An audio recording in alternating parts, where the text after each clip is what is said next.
Assalamualaikum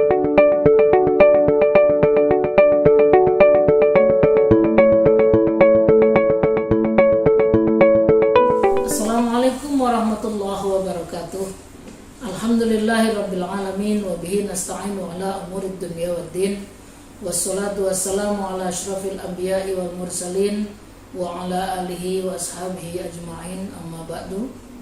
Puji syukur marilah kita panjatkan kehadirat Allah Subhanahu wa taala yang senantiasa melimpahkan rahmat, hidayah dan taufik kepada kita serta kesehatan yang luar biasa sehingga kita dapat melaksanakan ibadah di bulan Ramadan ini dalam keadaan aman, nyaman, dan serta perlindungan dari Allah Subhanahu wa taala. Salawat dan salam semoga senantiasa tercurah kepada junjungan kita Nabi besar Muhammad sallallahu alaihi wasallam. Mudah-mudahan kita termasuk golongan umatnya hatta yaumil qiyamah kelak dan dapat syafaat dari Rasulullah sallallahu alaihi wasallam. Amin ya rabbal alamin. Pemirsa Ngabar TV rahimakumullah, saya Dr. Hajah Siti Nurjanah MAG, alumni Pondok Pesantren Wali Songo Ngabar Ponorogo, Jawa Timur ke-20, ingin menyampaikan tema meneladani Sayyidah Khadijah radhiyallahu anha. Sayyidatu Khadijah radhiyallahu an adalah satu dari 4 perempuan yang menjadi teladan dalam kehidupan muslim di dunia ini. Keempat perempuan itu dijanjikan surga sesuai dengan hadis yang dinarasikan oleh Az-Zahabi. Sayyidatu nisa'i ahlil jannah arba'un, Maryamu bintu Imran wa Fatimatu bintu Rasulillah sallallahu alaihi wasallam wa Khadijatu bintu Khuwailid wa Asiyah.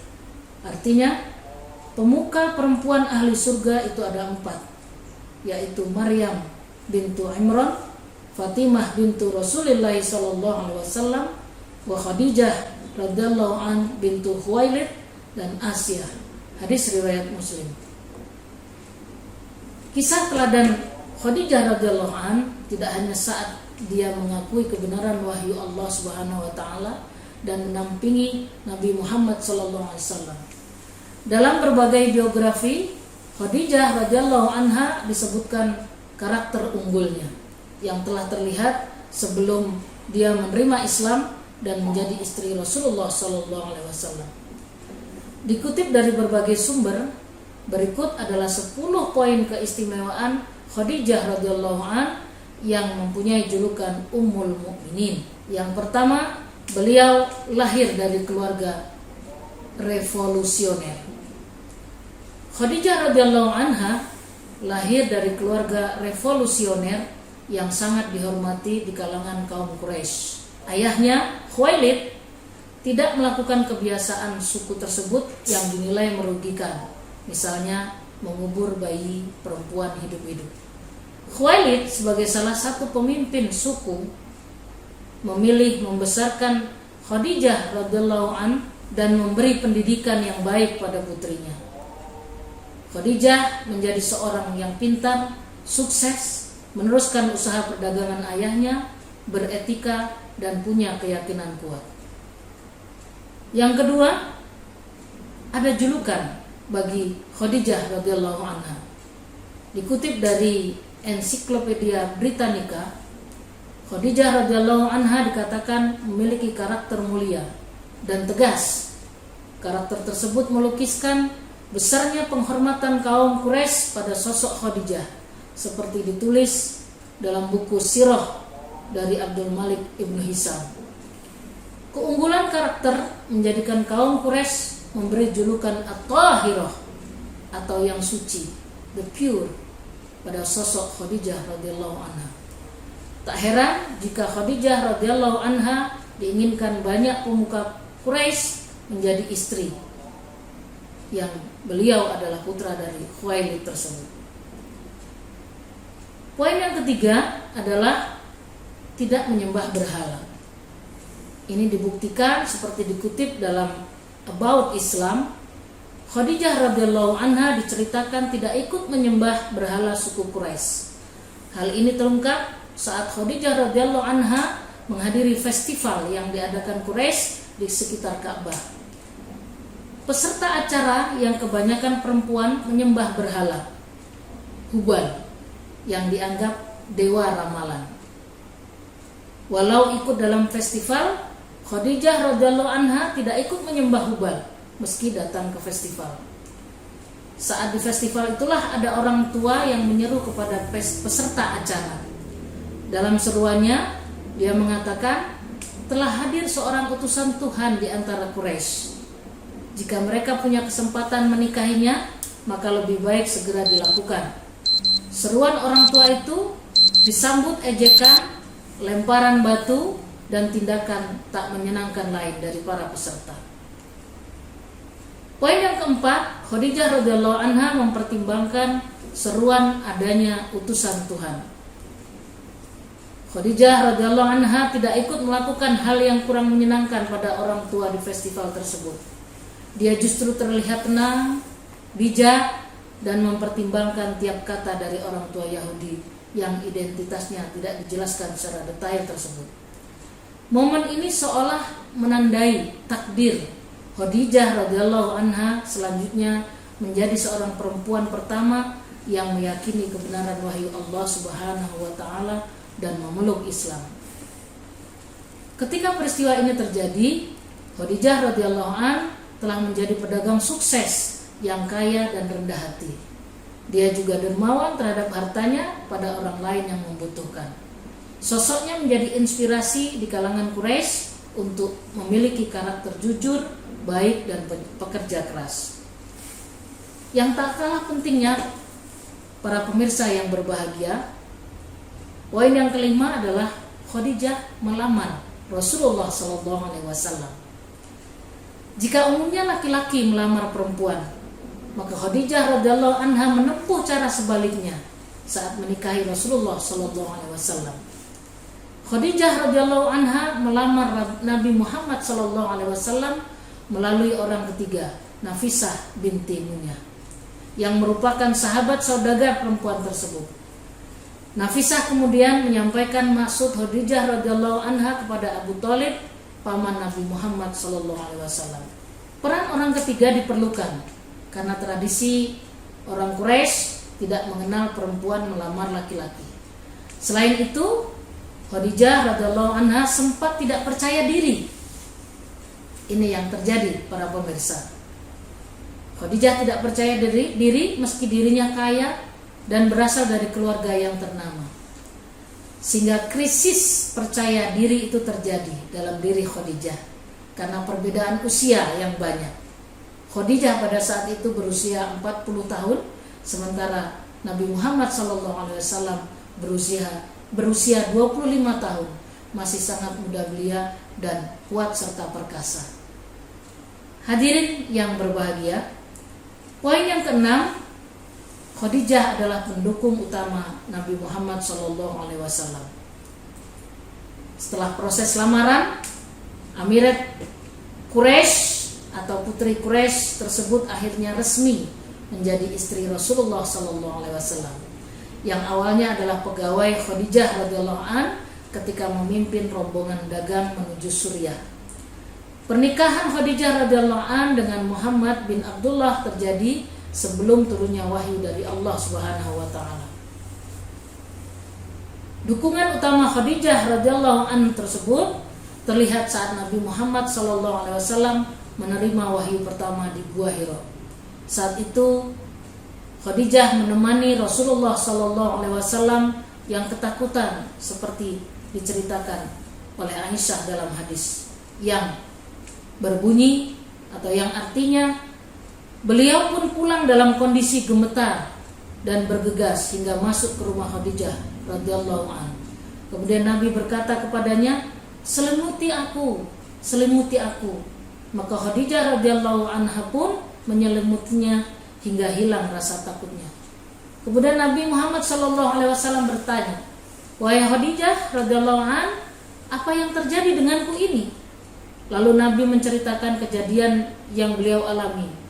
Lalu mengatakan, "Aku amat khawatir terhadap diriku." Maka Khadijah radhiyallahu anha mengatakan, "Sekali-kali janganlah takut. Demi Allah, tidak akan ada yang menghinamu selama-lamanya. Sungguh engkau adalah orang yang menyambung tali silaturahim, pemikul beban orang lain yang susah, pemberi orang miskin, penjamu tamu, serta penolong orang yang menegakkan kebenaran. Hadis riwayat Bukhari. Pemirsa yang berbahagia, kita meningkat ke poin yang ketujuh. Keistimewaan yang dimiliki oleh Khadijah radhiyallahu anha adalah membenarkan wahyu dari Allah Subhanahu wa taala. Keistimewaan Khadijah radhiyallahu anha juga terlihat saat Nabi Muhammad sallallahu alaihi wasallam menerima wahyu pertama di Gua Hira. Khadijah radhiyallahu anha tidak bersikap masa bodoh, namun ikut mencari tahu kebenaran wahyu yang diterima Nabi Muhammad sallallahu alaihi wasallam. Sehingga saat itu Khadijah radhiyallahu anha mendatangi pamannya Waraqah bin Naufal dengan yang bisa berbahasa Ibrani. Waraqah diceritakan sebagai orang tua yang kehilangan penglihatan, namun dipercaya Khadijah radhiyallahu anha. Seperti dikisahkan, ketika Khadijah radhiyallahu anha pergi bersama Nabi Muhammad sallallahu alaihi wasallam menemui Waraqah bin Naufal, ia adalah saudara dari ayah Khadijah radhiyallahu anha. Waraqah telah memeluk agama Nasrani sejak zaman jahiliyah. Ia pandai menulis Alkitab dalam bahasa Arab, maka disalinnya kitab Injil dalam bahasa Arab seberapa yang dikehendaki Allah untuk dapat ditulis. Namun usianya ketika itu telah lanjut dan matanya telah buta. Lalu Khadijah radhiyallahu anha berkata kepada Waraqah, "Wahai paman, dengarkan kabar dari anak saudaramu ini." Lalu Waraqah berkata, "Wahai anak saudaraku, apa yang terjadi atas dirimu?" Rasulullah Shallallahu Alaihi Wasallam menceritakan kepadanya semua peristiwa yang telah dialaminya. Waraqah berkata, "Jibril itu adalah namus yang pernah diutus Allah kepada Nabi Musa. Duhai, semoga saya masih hidup ketika kamu diusir oleh kaummu." Lalu Nabi bertanya, "Apakah mereka akan mengusir aku?" Waraqah menjawab, "Ya, betul. Tidak ada seorang pun yang diberi wahyu seperti engkau kecuali pasti dimusuhi orang. Jika kamu masih mendapati hari itu, niscaya aku akan menolongmu sekuat-kuatnya." Namun tidak berapa lama kemudian Waraqah meninggal dunia. Hadis riwayat Bukhari. Hadirin yang berbahagia, keistimewaan yang ke-8, meminta sorban Rasulullah SAW untuk kain kafan.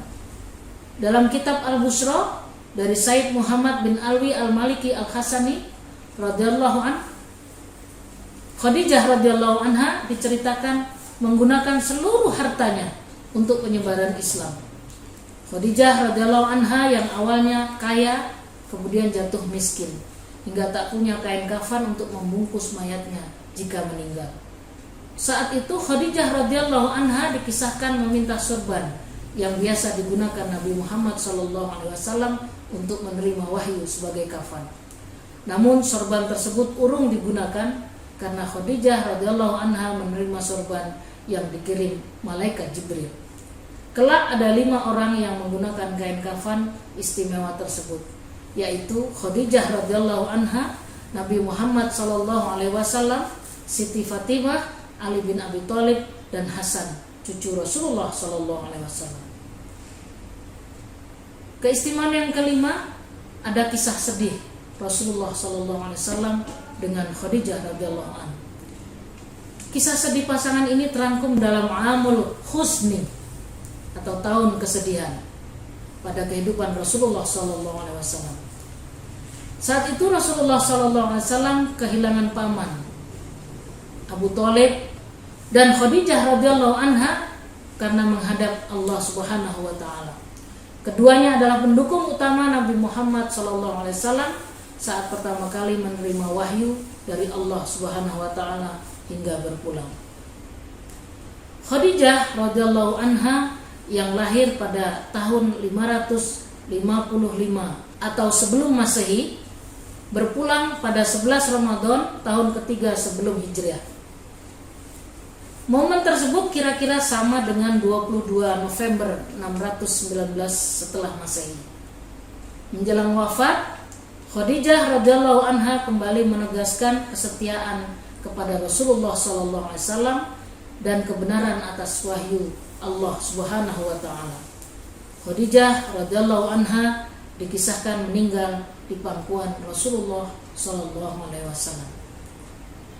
Pemirsa yang berbahagia, keistimewaan yang ke-10, anak Khadijah radhiyallahu anha dan Rasulullah sallallahu alaihi wasallam. Pasangan Khadijah radhiyallahu anha dan Rasulullah sallallahu alaihi wasallam diceritakan memiliki 2 anak laki-laki dan 4 anak perempuan. Namun Qasim dan Abdullah meninggal saat masih berusia anak-anak. Selanjutnya pasangan tersebut tidak lagi dikaruniai anak laki-laki. Sementara anak perempuan Khadijah radhiyallahu anha dan Rasulullah tumbuh dewasa, ikut dalam penyebaran Islam dan menjadi contoh para muslim. Mereka adalah Zainab, Fatimah, Ruqayyah dan Ummi Kulsum. Demikianlah 10 keistimewaan yang dimiliki oleh Sayyidina Khadijah radhiyallahu anha yang patut kita teladani, yang patut kita contoh dalam kehidupan kita, terutama para perempuan di dunia atau di Indonesia khususnya. Mari kita sama-sama memerankan fungsi kita, memerankan posisi kita sebagai perempuan, menjadi perempuan hebat, menjadi perempuan yang senantiasa bertakwa pada Allah Subhanahu wa taala dan meninggalkan segala larangan-larangannya. Kita tingkatkan iman kita, kita jadikan perempuan menjadi perempuan yang selalu berguna bagi agama, nusa dan bangsa. Demikian yang dapat saya sampaikan pada kesempatan kali ini. Mudah-mudahan dapat bermanfaat, dan jika ada kekurangan yang saya sampaikan, semoga dapat dimaklumi dan kemudian menjadikan perbaikan kita bersama. Ihdinas siratal mustaqim, nasrun minallah wa fathun qarib. Wassalamualaikum warahmatullahi wabarakatuh.